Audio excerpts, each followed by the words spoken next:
പവിത്രം സീരിയലിന്റെ latest episode review ആണ് പറയുന്നത്. അങ്ങനെ വിക്രം തന്റെ പ്രിയപ്പെട്ട വേദയെയും അനിയൻകുട്ടനെയും തനിച്ചാക്കി സന്തോഷും ശ്രീലക്ഷ്മിയും ഒന്നാം വേണ്ടി നാട്ടിലേക്ക് തിരികെ എത്തുകയാണ്. തന്റെ അച്ഛന്റെ തടവിൽ നിന്നും ശ്രീലക്ഷ്മിയെ രക്ഷിച്ച് സന്തോഷിന് തിരിച്ചു നൽകുക എന്ന ദൗത്യമാണ് വിക്രമിന്റെ മുന്നിലുള്ളത്. അത്ര താല്പര്യമില്ലെങ്കിലും നീത ഇതിന് സമ്മതം മൂളുന്നുണ്ട്. വിക്രം പോയ നേരം വേദയ്ക്ക് വല്ലാത്തൊരു ഉൾഭയം തോന്നുന്നുണ്ട്. മനസ്സൊക്കെ പതറിയിരിക്കുന്ന വേദയെ ഗീവർഗീസേട്ടനും മൈക്കിൾ അച്ഛനും മേരി ചേച്ചിയും ഒക്കെ ചേർന്ന് ആശ്വസിപ്പിക്കും. യാത്രക്കിടയിൽ വിക്രമിന്റെ ഉള്ളിലും സങ്കടം ഇരുമ്പുകയാണ്. വേദയെയും അനിയൻകുട്ടനെയും അവിടെ ഒറ്റക്കാക്കി വന്നതിന്റെ ആദി അവനെ വല്ലാതെ അലട്ടുന്നുണ്ട്. നാട്ടിലാണെങ്കിൽ സജിൻ എല്ലാം മുൻകൂട്ടി ഏർപ്പാടാക്കിയിരുന്നു. ഒരു ചരക്ക് വണ്ടിയിൽ ഒളിഞ്ഞിരുന്നു കൊണ്ടാണ് വിക്രം വരുന്നത്. പുലർച്ചെ 4 മണിക്ക് സജിനും രാജേട്ടനും ജോസഫും ആരും കാണാതെ വന്ന് വിക്രമിനെ സ്വീകരിച്ചു. സ്നേഹത്തോടെ അവനെ കെട്ടിപ്പിടിച്ചു. എല്ലാവരും വിശേഷങ്ങളൊക്കെ ചോദിച്ചറിഞ്ഞു. അനിയൻകുട്ടനും വേദയും സുഖമായിരിക്കുന്നു എന്ന് അവൻ മറുപടി നൽകി. എത്ര നാളായെന്ന് കരുതിയിട്ട് അച്ഛനെയും അമ്മയും ഒന്ന് കണ്ടിട്ട് എന്നൊക്കെ പറഞ്ഞ് വിക്രം വിതുമ്പുമ്പോൾ സജിൻ അവനെ വിലക്കി. വിക്രം നാട്ടിലുണ്ടെന്ന് അറിഞ്ഞാൽ ശത്രുക്കൾ അവനെ വെറുതെ വിടില്ല. വേദയുടെ ഏട്ടൻ അവനെ തപ്പി നടക്കുന്നുണ്ട് എന്നും അവരുടെ വലങ്കയായ ഇൻസ്പെക്ടർ ഏത് നിമിഷവും വിക്രമിനെ കുടുക്കാൻ നോക്കുമെന്നൊക്കെ പറഞ്ഞു. ആരും അറിയില്ല എന്ന് ഉറപ്പിച്ചു പറഞ്ഞ് സജിൻ്റെ ഫോണിൽ നിന്നും വിക്രം സുധാകര മാഷിനെ വിളിച്ചു. ഉറക്കത്തിനിടയിൽ ബെല്ലടി ശബ്ദം കേട്ടുകൊണ്ട് കമലമ്മ എഴുന്നേറ്റു. മാഷേ ഒന്ന് എഴുന്നേറ്റേ, ആരോ വിളിക്കുന്നുണ്ട് എന്ന് പറഞ്ഞ് അവർ മാഷിനെ വിളിച്ചു നിർത്തി. അപരിചിതമായ ആ നമ്പറിൽ നിന്നും ഹലോ എന്ന് കേട്ടതോടുകൂടി തന്നെ വിക്രമിൻ്റെ ശബ്ദമാണെന്ന് മാഷ് തിരിച്ചറിഞ്ഞു. മാഷിന് സന്തോഷം കൊണ്ട് കണ്ണു നിറഞ്ഞു. ഉടനെ ഫോണ് തട്ടിപ്പറിച്ച് കമലമ്മ കരഞ്ഞുകൊണ്ട് ചോദിച്ചു, മോനെ നിന്നെ കാണാൻ എനിക്ക് കൊതിയാവുന്നടാ, നീ എവിടെയാടാ ഉള്ളത്? ഞാൻ സുരക്ഷിതമായി ഒരിടത്തുണ്ടമ്മേ. എൻ്റെ കൂടെ വേദയും അനിയൻകുട്ടനുമുണ്ട്. ഒരു കാര്യത്തിനായി ഞാൻ ഇങ്ങോട്ടേക്ക് വന്നതാണ്. ഞാനിപ്പോൾ അങ്ങോട്ടേക്ക് വരും. അമ്മ വണ്ടിയുടെ ശബ്ദം കേൾക്കുമ്പോൾ വന്ന് വാതിൽ തുറന്നു തരണമെന്നും വിക്രം പറഞ്ഞു. മാഷിൻ്റെ ഉള്ളിൽ ഒരേ സമയം പേടിയും സന്തോഷവും അലതല്ലി. കുറച്ചു കഴിഞ്ഞപ്പോൾ സജിൻ്റെ കാറിൽ വിക്രം അങ്ങോട്ടേക്ക് എത്തി. മതിൽ ചാടി വന്ന് ഡോറിൽ തട്ടിയപ്പോൾ ചിരിച്ചുകൊണ്ട് നിൽക്കുന്ന വിക്രമിനെ കണ്ട് കമലമ്മയും മാഷും അവനെ ഓടി വന്ന് കെട്ടിപ്പിടിച്ച് ഉമ്മകൾ നൽകി. നീ എവിടെയായിരുന്നടാ ഇത്രയും നാളും? നിന്നെ കാണാതെ ഞങ്ങൾ എത്രമാത്രം വിഷമിച്ചു എന്നൊക്കെ മാഷ് ചോദിച്ചപ്പോൾ ഞാൻ ഇടുക്കിയിൽ സുരക്ഷിതനാണ് എന്നും ഒരു ദിവസത്തിനുള്ളിൽ മടങ്ങുമെന്നുമൊക്കെ വിക്രം മറുപടി നൽകി. കേസാന്വേഷണം ഇപ്പോഴും നടക്കുന്നുണ്ട് എന്നും അനിയൻകുട്ടനെ പഴയതുപോലെ ബോധം തിരിച്ചു കിട്ടിയിട്ടില്ല എന്നും അവൻ സങ്കടത്തോടെ പറഞ്ഞു. അനിയൻകുട്ടൻ തന്നെ പറയണം കൊലയാളി ആരാണ് എന്ന്. അത് കേട്ടിട്ട് ഞങ്ങൾ ഇനി മടങ്ങൂ എന്ന് പറഞ്ഞ് വിക്രം അവിടെ നിന്നും യാത്ര തിരിച്ചു. ഇതേ സമയം നാട്ടിൽ ജോബി വലിയ പ്ലാനുകളൊക്കെ തയ്യാറാക്കാണ്. വിക്രമും വേദയും എന്തിനാണ് ഇങ്ങോട്ടേക്ക് വന്നത് എന്ന് കണ്ടെത്താൻ വേണ്ടിയിട്ട് അവൻ പോലീസിനെ കൂട്ടുപിടിക്കുന്നുണ്ട്. വിക്രം അവിടെ ഇല്ല എന്ന് ഉറപ്പായപ്പോൾ ജോബി നേരെ വേദയുടെ അടുത്തേക്ക് എത്തി. എടി സത്യം പറയടി, നിന്റെ കെട്ടിയോ നിന്നെ കളഞ്ഞിട്ട് എങ്ങോട്ടേക്കാ പോയത് എന്ന് അവൻ അലറിക്കൊണ്ട് ചോദിച്ചു. വേദയ്ക്ക് ദേഷ്യം സഹിക്കാനായില്ല. നിന്നെ ചോദിക്കാൻ ഇവിടെ ആരുമില്ല എന്നും പോലീസ് നിന്റെ കൂടെയുണ്ടെന്നൊക്കെ പറഞ്ഞ് ജോബി വേദയുടെ കയ്യിൽ ബലമായി തന്നെ പിടിച്ചു. വേദ വേദന കൊണ്ട് പൊളഞ്ഞുവെങ്കിലും നിന്നേക്കാൾ വലിയന്മാരെയൊക്കെ ഈ വേദ കണ്ടവളായെന്നൊക്കെ പറഞ്ഞ് ഇനി എൻ്റെ മേലിൽ വിരൽ ചൂണ്ടരുതെന്നൊക്കെ പറഞ്ഞ് അവൾ തറപ്പിച്ചു പറഞ്ഞു. പക്ഷേ ജോബ് വിടാൻ ഭാവമില്ലായിരുന്നു. അപ്പോഴാണ് അങ്ങോട്ടേക്ക് സന്തോഷ് വരുന്നത്.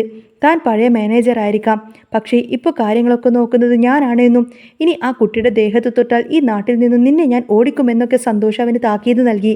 ജോബി പോയെങ്കിലും സന്തോഷിന് വലിയ ഉത്കണ്ഠ തോന്നി. ജോബി അപകടകാരിയാണെന്നും വേദ അവിടെ ഒറ്റയ്ക്ക് സുരക്ഷിതമല്ല എന്നും അവന് തോന്നി. വിക്രം അപ്പോൾ ശ്രീലക്ഷ്മിയെ രക്ഷിക്കാനുള്ള പ്ലാനിങ്ങിലായിരുന്നു.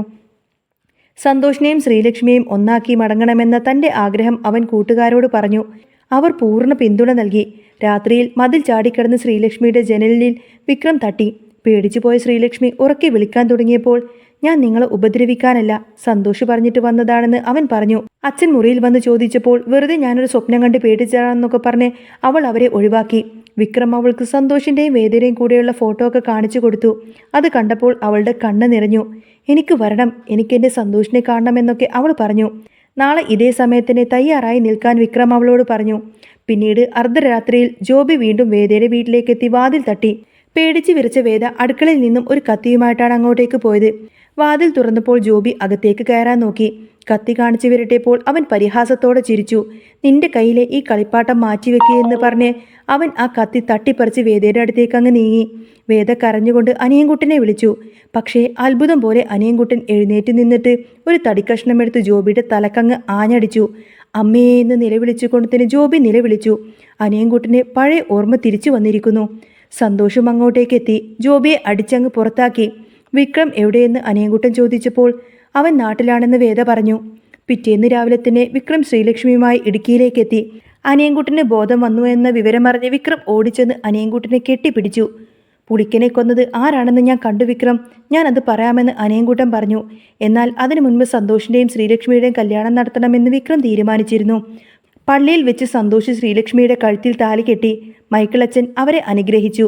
നിങ്ങളുടെ ജീവിതത്തിലെ ശാപം ഇന്നത്തോടെ അവസാനിച്ചു എന്നും ഇനി നല്ലത് മാത്രമേ നിങ്ങൾക്ക് വരൂ എന്നും അദ്ദേഹം പറഞ്ഞു. വിക്രം വേദയെ ചേർത്ത് പിടിച്ചുകൊണ്ട് തന്നെ അനിയൻകുട്ടനെയും കൂട്ടി മടങ്ങുമ്പോൾ നീണ്ട നാളത്തെ വേദനകൾക്ക് ശേഷം ആ രണ്ട് ജീവിതങ്ങൾ സന്തോഷത്തിൻ്റെ തീരത്തെത്തുകയായിരുന്നു. അനിയൻകുട്ടൻ്റെ ഓർമ്മകൾ തിരിച്ചു കിട്ടിയതോടുകൂടി തന്നെ കഥ ആകെ മാറി മറിഞ്ഞു. സന്തോഷിൻ്റെയും ശ്രീലക്ഷ്മിയുടെയും കല്യാണം കഴിഞ്ഞ് പള്ളിയിൽ നിന്നും ഇറങ്ങുമ്പോൾ വിക്രമിൻ്റെ കണ്ണിൽ പഴയ ആ ഒരു പോരാളിയുടെ തിളക്കമായിരുന്നു. ഇനി ലക്ഷ്യം ഒന്നേയുള്ളൂ, തന്നെയും കുടുംബത്തെയും വേട്ടയാടിയവർക്ക് അർഹിച്ച ശിക്ഷ വാങ്ങിച്ചു കൊടുക്കുക. മൈക്കിൾ അച്ഛൻ്റെ മുറിയിൽ വെച്ച് അനിയൻകുട്ടൻ ആ രഹസ്യം വെളിപ്പെടുത്തി. അന്ന് പുളിക്കനെ കൊന്നത് വേറാരുമല്ല വിക്രം, അത് ശ്രീകാന്തായിരുന്നു. ഇത് കേട്ട് വേദയും വിക്രവും ഒരുപോലെ ഞെട്ടി.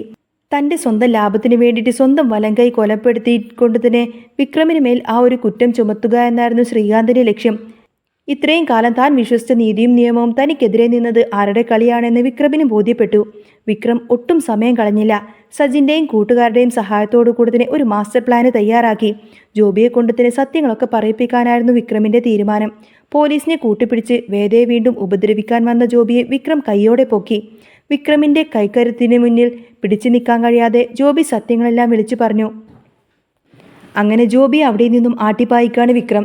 ഇതേ സമയത്തിന് ശ്രീകാന്ത് നടത്തിയ ആ ഒരു കൊലപാതകത്തിൻ്റെ തെളിവെല്ലാം തന്നെ റെക്കോർഡിങ്സ് എല്ലാം തന്നെ സഹിതം വിക്രം കമ്മീഷന് മുന്നിലേക്ക് എത്തിച്ചു. അനിയൻകുട്ടൻ എല്ലാം നേരിട്ട് കണ്ടതാണ്. അതോടുകൂടി തന്നെ തെളിവെല്ലാം തന്നെ അവനിൽ നിന്നും ശേഖരിക്കാണ് വിക്രം. ഒടുവിൽ നിയമം വിക്രമിനൊപ്പം തന്നെ നിന്നു. ശ്രീകാന്തിനെയും ചന്ദ്രശേഖരനെയും പോലീസ് വിലങ്ങ് വെച്ച് കൊണ്ടുപോകുമ്പോൾ നാട്ടുകാർ വിക്രമിന് വേണ്ടി കൈയടിച്ചു. പവിത്രം എന്നു പേരുള്ള ആ ഒരു ചെറിയ വീടിൻ്റെ ഉമ്മറത്ത് സന്ധ്യാദീപം തെളിയിച്ച് വേദ നിൽക്കുന്നുണ്ടായിരുന്നു. അനിയൻകുട്ടൻ പഴയതുപോലെ മുറ്റത്തോട് ഓടി നടന്നു. നാട്ടിൽ നിന്നും മടങ്ങിയെത്തിയതിനു ശേഷം വിക്രം പടി കയറി വരുമ്പോൾ വേദയുടെ മുഖത്ത് ഒരു പുഞ്ചിരി വിരിഞ്ഞു. ഇനി നമുക്ക് എങ്ങോട്ടേക്കും പോവേണ്ട വിക്രം, ഈ മണ്ണിൽ ആരുടെയും പേടിയില്ലാതെ നമുക്കിനി സന്തോഷത്തോടെ ജീവിക്കാം. വേദയുടെ വാക്ക് കേട്ട് വിക്രം അവളെ ചേർത്ത് പിടിച്ചു. അസ്തമയ സൂര്യൻ്റെ ചുവപ്പിൽ ആ കുടുംബം ഒരു പുതിയ ജീവിതത്തിലേക്ക് ചുവടുവെച്ചു. നഷ്ടപ്പെട്ട സ്നേഹവും സമാധാനവും അവർക്ക് തിരികെ കിട്ടിയിരിക്കുകയായിരുന്നു. പവിത്രം എന്ന വീട് അതിൻ്റെ അർത്ഥം പോലെ തന്നെ പരിശുദ്ധമായ സന്തോഷത്തിൽ നിറഞ്ഞു നിൽക്കുന്നതും കാണിച്ചുകൊണ്ടാണ് കേട്ടോ എപ്പിസോഡ് പൂർണ്ണമാവുന്നത്. അപ്പോൾ നിങ്ങൾക്ക് ഈ ഒരു ചാനൽ ഇഷ്ടമാവുകയാണെങ്കിൽ സബ്സ്ക്രൈബ് ചെയ്യാനും സപ്പോർട്ട് ചെയ്യാനും മറക്കല്ലേ. നെക്സ്റ്റ് വീഡിയോ ആയിട്ട് വരാം. ബൈ.